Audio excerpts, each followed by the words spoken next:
انہوں نے بھی باقاعدہ ریٹن میں اس حوالے سے کنڈیم کیا کہ توہین مذہب کی دفعات نہیں لگتی تھی. البتہ انہوں نے اپنی ریزرویشن شو کی کہ محرم کے دنوں میں اس قسم کا سوال ان کو نہیں کرنا چاہیے تھا, لیکن اس کے باوجود انہوں نے توہین مذہب والی کوئی بات نہیں کی. انہوں نے کہا یہ زیادتی والا معاملہ ہے. اسی طریقے سے علامہ امین شہیدی صاحب, وہ بھی اپنی پوڈ کاسٹ کے اندر باقاعدہ کہہ چکے ہیں کہ اس طریقے سے کوئی شخص اگر سوال کرتا ہے تو اس کے اوپر کوئی ایسی قدغن نہیں ہے, اور جواب دینے والا بھی اپنا عقیدہ بیان کر رہا ہے. اگر اس میں کوئی گالی گلوچ کرتا ہے پھر آپ گرفت کر سکتے ہیں, ادروائز اگر ایک بندہ اپنا عقیدہ بیان کر رہا ہے تو اس کا رائٹ ہے. انشاءاللہ آج میں اس کو اس طریقے سے کھول کے بیان کروں گا کہ مولویوں کے 14 طبق روشن ہو جائیں گے. ہاں انشاءاللہ, رکو ذرا صبر کرو. آج تمہارے ساتھ وہ ہوگی کہ انشاءاللہ تعالیٰ تمہارے بزرگ جو عالم برزخ میں ہیں اور آنے والے بزرگ, ان کے لیے انشاءاللہ تعالیٰ میں پھکیاں تیار کر کے لایا ہوں آپ لوگوں کے لیے انشاءاللہ. حضرت معاذ اللہ ٹرمپ کے ناشتے والی سرکار جو ہیں ہشام الہی ظہیر صاحب, میں ان سے ریکویسٹ کروں گا کہ اب ان کا کام ہے کہ ویڈیو میں آ کر وہ ریحان طارق صاحب کا دفاع کریں, کیونکہ یہ اکثر کہتے ہیں کہ جی جن پر توہین مذہب بنتی ہے ہم ان کے لیے ویڈیوز ریکارڈ کرواتے ہیں, ہم مظلومین کے ساتھ کھڑے ہوتے ہیں.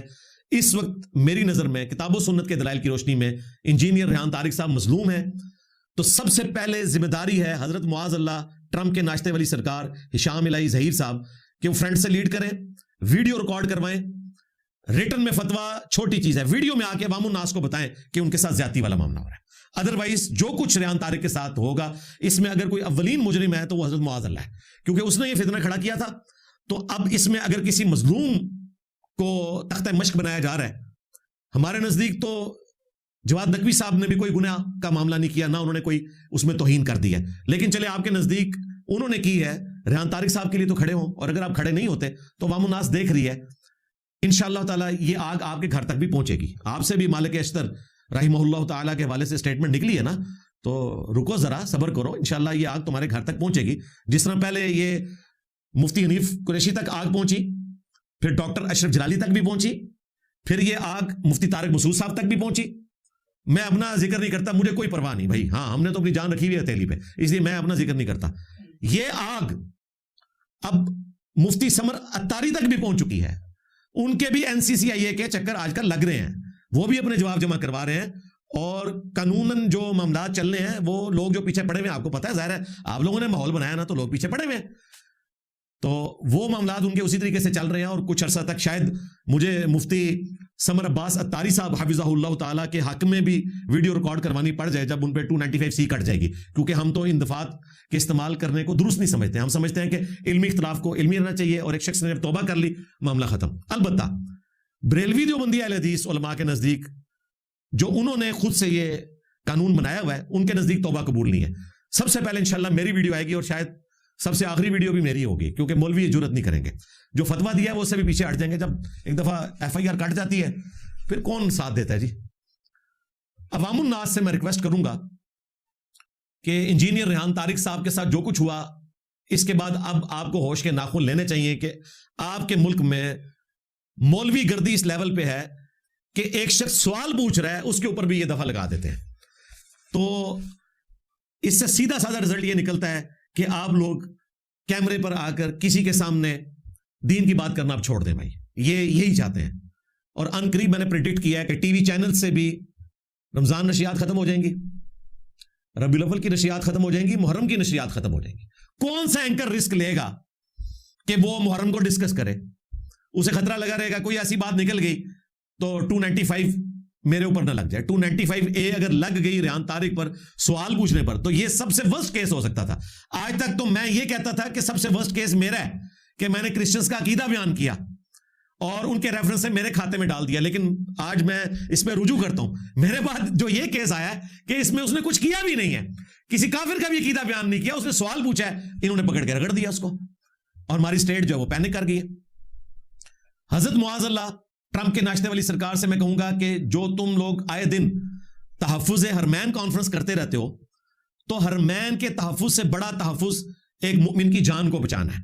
ہاں جی, جامعہ ترمذی میں سنن ابن ماجہ میں حدیث ہے کہ ایک مومن کی حرمت کعبے سے بڑھ کر ہے. تو سعودیہ کے ریال جو تم لوگ حلال کرتے ہو یہاں پر وہابی حضرات, یہ کہہ کر کے ہم حرمین کی حفاظت کے لیے ایکٹیویٹی پرفارم کر رہے ہیں. حرمین کی حفاظت سے بڑی حفاظت ایک مومن کی جان کی حفاظت ہے. تم لوگ قیامت والے دن اللہ کے محبوب صلی اللہ علیہ وآلہ وسلم کو کیا منہ دکھاؤ گے کہ تمہارے سامنے صرف ایک سوال کرنے کے اوپر ایک ایسا شخص جو خود کو سنی کہتا ہے اور باقاعدہ جو وہ جواب جمع کروانے جا رہے ہیں اس کا سٹارٹ یہ ہے کہ میں سنی ہوں اور میں حضرت میر معاویہ رضی اللہ تعالیٰ عنہ کی عزت کرتا ہوں, اور جو انہوں نے لکھا وہ مطلب میں چونکہ وہ چیزیں بیان نہیں کرنا چاہتا, پھر بات اور طرف چل جائے گی. بال انہوں نے جتنا مکھن لگانا تھا لگایا ہے اور حقیقتاً لگایا ہے, وہ انہوں نے سب کچھ لکھ دیا. اس کے باوجود اگر آپ لوگوں کو یقین نہیں آتا تو ٹھیک ہے, ہم تو یہی کر سکتے تھے کہ آپ کو سمجھاتے.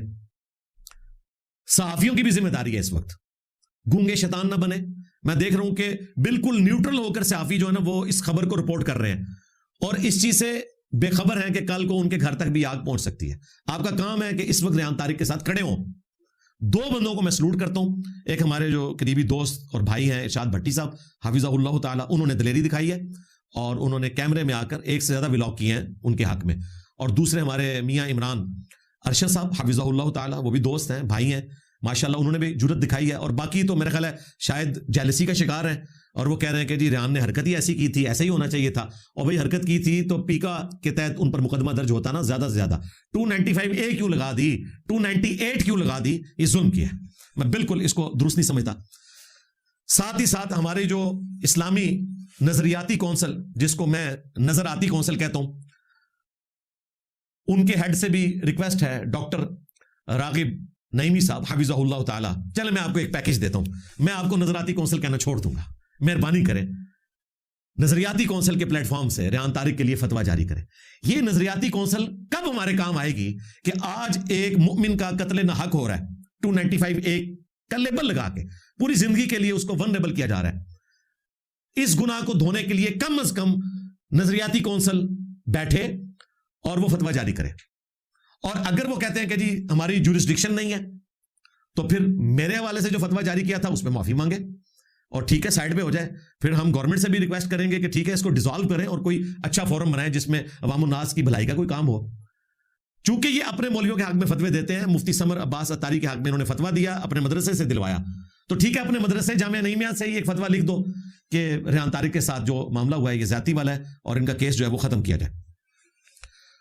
یہاں پر میں سید جواد نقوی صاحب حفظہ اللہ تعالیٰ سے آن کیمرہ ریکویسٹ کروں گا. ویسے میں نے ان تک یہ بات پہنچا دی, آج کل وہ ایران میں اور کچھ دن ابھی باقی ہیں ان کے آنے میں. تاریخ تو مجھے پتا ہے لیکن میں کیمرے میں اس لیے نہیں بتاؤں گا کہ خام خواہ ان کو ونریبل کروں. ان تک میں نے پیغام پہنچا دیا ہے کہ مہربانی کریں کہ آپ ایک ویڈیو بیان جاری کریں کہ اگر کسی کو کوئی تکلیف ہے تو وہ مجھ سے رابطہ کریں, کیونکہ پوڈ کاسٹ میں تو وہ بیٹھے ہوئے تھے, ویوز تو ان کے تھے, اینکر کو کیوں تختہ مشق بنا لیا. یعنی میں ان کی جگہ پر ہوتا تو میں ایسا ہی کرتا, بلکہ میں آلریڈی ایسا کرتا ہوں. کتنے لوگ ہیں یہاں سے پوڈ کاسٹ ریکارڈ کر کے گئے ہیں, انہیں لگا کہ یہ جملے تھوڑے سخت ہو گئے ہیں تو نکال دیتے ہیں. میں نے کہا اس کا وزن میں اٹھاؤں گا, اور آپ دیکھیں کہ وزن میں نہیں اٹھایا ہے. جب مجھ پہ انہوں نے جھوٹا الزام لگایا تو وہ پوڈ کاسٹ میرے ساتھ میاں عمران ارشد صاحب نے ریکارڈ کی تھی, تو ان پہ تو کوئی مقدمہ نہیں ہوا تھا اس وقت, مجھ پہ 295C کا کر دیا انہوں نے.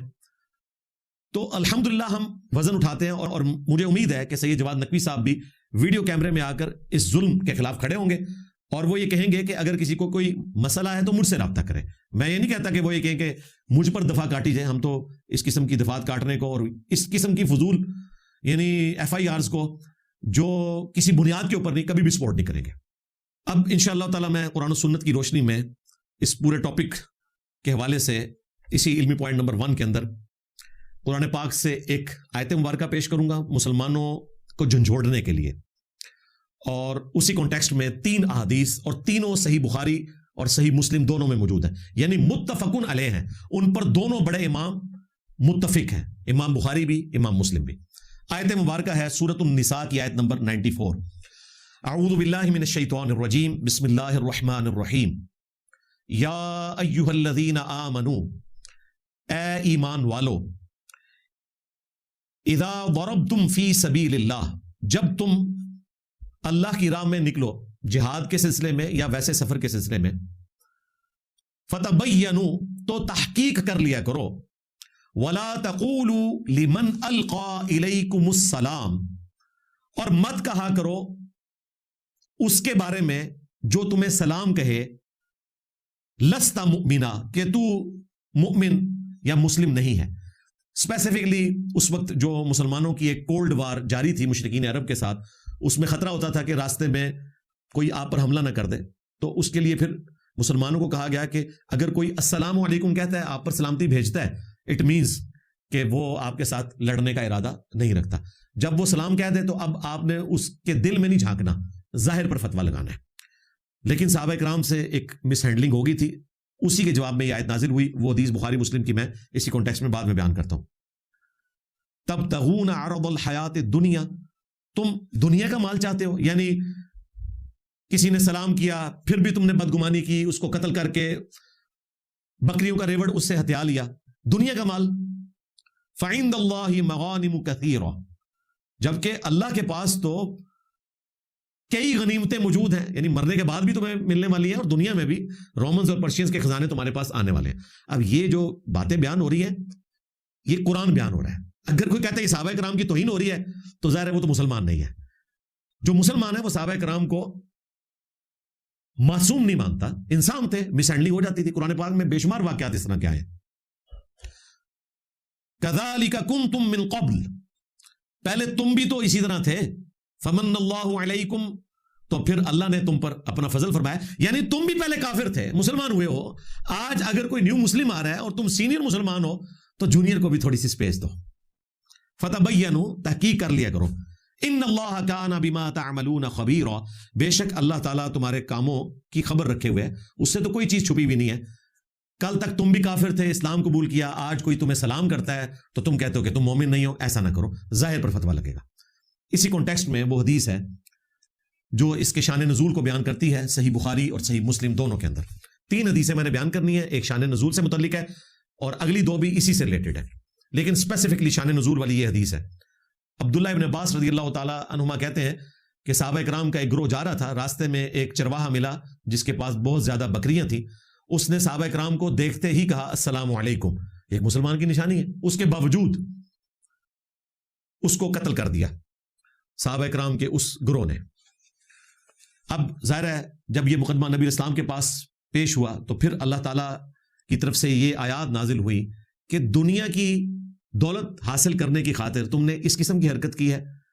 اور غور کرو، ایک وہ زمانہ تھا تم بھی کافر تھے، اللہ نے تمہیں اسلام کی دولت دی، تو آج اگر کوئی سلام کرے تو فتویٰ ظاہر پر لگے گا. تم نے اس کے اندر گھس کے اس کا ایمان چیک کرنے کی کوشش نہیں کرنی، نہ یہ کوئی کر سکتا ہے. دوسری حدیث بخاری اور مسلم دونوں میں موجود ہے، مشہور حدیث، میں نے کئی ایک ویڈیوز میں اس کو بیان کیا. اسامہ ابن زید والی، سیدنا زید ابن حارثہ رضی اللہ تعالیٰ عنہ کے بیٹے اسامہ ابن زید، وہ کہتے ہیں کہ میدان جنگ میں ایک کافر جب ہمارے تلواروں کے نیچے آ گیا، اس نے کلمہ پڑھا، تو وہ انصاری صحابی جو اس کافر سے لڑ رہے تھے انہوں نے اپنی تلوار اس سے روک لی کہ اس نے لا الہ الا اللہ پڑھا ہے. یہ الفاظ ہیں کہ اس نے لا الہ الا اللہ پڑھا. انصاری صحابی پیچھے ہو گئے. اسامہ ابن زید کہتے ہیں کہ میرے ہاتھ میں نیزہ تھا، باوجود اس کے کہ اس نے کلمہ پڑھ لیا، میں نے اس کو نیزہ مار کے قتل کر دیا. بعد میں ان کو دکھ تھا، نبی علیہ السلام تک خبر پہنچی. ایک روایت میں آتا ہے نبی علیہ السلام تک خبر پہنچی، آپ نے بلوا لیا. ایک روایت میں آتا ہے کہ انہوں نے خود ہی ایک دن حضور سے عرض کیا کہ اس طرح ایک معاملہ میرے ساتھ ہو گیا تھا. نبی علیہ السلام نے فرمایا کہ جب اس نے لا الہ الا اللہ پڑھ لیا تھا تو اس کے باوجود تو نے اس کو قتل کر دیا. تو وہ عرض کرتے ہیں یا رسول اللہ ایسا ہی ہے، میں نے کلمہ سنا، اس کے باوجود میں نے قتل کیا. آپ نے فرمایا ایسا تو نے کیوں کیا؟ تو انہوں نے کہا کہ یا رسول اللہ اس نے ڈر کر کلمہ پڑھا تھا. اللہ اکبر. نبی علیہ السلام نے فرمایا اسامہ کیا تو نے اس کا دل چیر لیا تھا؟ اسامہ تو کیا کرے گا، اسامہ تو کیا کرے گا، اسامہ تو کیا کرے گا جب قیامت والے دن وہ اللہ کے حضور لا الہ الا اللہ پڑھتا ہوا تیرے خلاف مقدمہ قائم کر دے گا. اور اسامہ ابن زید کہتے ہیں نبی علیہ السلام یہ جملہ بار بار ریپیٹ کرتے رہے، اسامہ تو کیا کرے گا، اسامہ تو کیا کرے گا. اسامہ تو پھر آپ سوچ سکتے ہیں کہ ان کی کیا حالت ہوگی جب نبی علیہ السلام کہہ رہے ہیں کہ تو کیا کرے گا. آج کا کوئی مسلمان ہوتا تو کہتا ہے یا رسول اللہ جو کچھ بھی ہے تیرے محبوب کی امت سے ہیں، آپ کی امت سے ہیں، آپ نہیں سنبھالنا ہے. لیکن صحابہ کرام کو پتا تھا کہ اس طرح کے معاملات نہیں ہیں، بہت بڑی مس ہینڈلنگ ہے. اسامہ ابن زید کے الفاظ ہیں کہ جب نبی علیہ السلام مسلسل یہ کہہ رہے تھے اسامہ تو کیا کرے گا، اسامہ تو کیا کرے گا، میں نے دل میں خواہش کی کہ کاش آج سے پہلے میں کافر ہوتا، آج ہی کلمہ پڑھ کے مسلمان ہوتا، ایٹ لیسٹ میرا یہ گناہ دھل جاتا کہ میں نے ایک کلمہ پڑھنے والے شخص کو قتل کر دیا. اب مجھے بتائیں وہ علماء جو کلمہ پڑھنے والوں کی اولادوں کو جو اپنے آپ کو عاشق رسول کہتے ہیں, مسلمان بتاتے ہیں, ان پہ 295A-B-C کے مقدمات قائم کر کے پوری زندگی کے لیے ان کو جیلوں میں ڈلوا رہے ہیں, اور وہ چیخیں مار رہے ہیں کہ ایسا نہیں ہوا, اس کے باوجود ہم معافی مانگنے کے لیے تیار ہیں. یہ کہہ رہے ہیں ہم معاف نہیں کریں گے. تو میرا خیال ہے ان کے ساتھ وہی کچھ ہوگا جو اگلی حدیث میں آنے والا ہے. بخاری اور مسلم دونوں میں حدیث ہے. یہ میں نے ترتیب میں 30 نمبر پہ اس لیے رکھی ہے, یہ سب سے زیادہ سخت حدیث ہے. سیدنا مقداد بن عمر الکندی کہتے ہیں, میں نے ایک دن نبی علیہ السلام سے پوچھا, یا رسول اللہ, فرض کریں میں میدان جنگ میں ہوں اور ایک کافر کے ساتھ لڑ رہا ہوں, اور کافر لڑائی کے دوران میرا ہاتھ کاٹ دے. آپ ذرا اس ترتیب کو یاد رکھیے گا, یہ پریکٹیکلی ہوا نہیں ہے, فرض کر رہے ہیں کہ اگر ایسا ہو جائے کہ وہ میرا ہاتھ کاٹ دے اور اسی دوران وہ ایک درخت کی پناہ حاصل کر لے, یہاں تک کہ وہ میرے تلوار کے نیچے آ جائے, اور وہ کلمہ پڑھ لے اور کہے کہ مجھے امان دو, میں کلمہ پڑھتا ہوں, تو یا رسول اللہ کیا میں اسے قتل کر دوں؟ آپ علیہ السلام نے کہا کہ تم اسے قتل نہیں کر سکتے. پھر انہوں نے دوبارہ ریپیٹ کیا, ان کا یا رسول اللہ اس نے تو میرا ہاتھ کاٹا ہوا ہے. تو پھر آپ علیہ السلام نے ایک سخت جملہ بولا. آپ نے فرمایا, اگر تو نے اس کو قتل کر دیا تو اس قتل کرنے سے پہلے جس جگہ تو کھڑا ہے نا, قیامت والے دن وہ تیری جگہ پہ کھڑا ہوگا. یعنی وہ مسلمان ہوگا, وہ مؤمن ہوگا, وہ صحابی ہوگا, اور قتل ہونے سے پہلے جس جگہ وہ کھڑا تھا تو صحابی ہونے کے باوجود قیامت والے دن اس کی جگہ پر کھڑا ہوگا. استغفر اللہ واتوب الیہ. میں کام اٹھتا ہوں جب بھی میں یہ حدیث پڑھتا ہوں کہ یہ نبی علیہ السلام کے اصحاب کا حال ہے کہ اگر وہ اس طرح کی ایکٹیویٹی پرفارم کریں تو حضور کہہ رہے ہیں کہ تم کافروں کی صف میں کھڑے ہوگے اور کافر مسلمانوں کی صف میں اگر تم نے یہ کیا. میرا خیال ہے اس حدیث کے تحت ہمارے وہ مولوی جو توہین مذہب کے جھوٹے مقدمات بنا کر مسلمانوں کی لائف کو ونریبل کرتے ہیں, اور 400 کے قریب لوگ اس وقت اڈیالہ میں سڑ رہے ہیں, راولپنڈی کی جو سب سے بڑی جیل ہے, اور کیمپ جیل لاہور کے اندر 200+ اور باقی جگہوں پر, ان میں سے اکثر جو ہیں ان پر جھوٹے مقدمات ہیں, اور جن پر ان کے ذام میں درست بھی ہے اس کا بھی منظریہ بالکل ڈیفرنٹ ہے, وہ اکا دکا کیسز ہیں, اور اس میں بھی توہین مذہب والی دفعات اس حوالے سے نہیں لگتی. ان کو ڈی ٹریک جن مولویوں نے کیا, جن لوگوں نے ان کو مس یوز کیا, وہ باہر پھر رہے ہیں جنہوں نے اس کے ذریعے مال کمایا. تو اللہ تعالیٰ ہماری اسٹیٹ کو عقل دے, سمجھ دے, ہمارے علماء کو سمجھ دے. ادروائز مقداد بن عمر والی جو حدیث ہے یہ ہمارے علماء کے اوپر صادق آتی ہے. قیامت والے دن انہوں نے ان لوگوں کی جگہ پر کھڑا ہونا ہے جن کو یہ کافر سمجھ رہے ہیں, اور انہوں نے ان کی جگہ پر کھڑا ہونا ہے. والعیاذ باللہ تعالی.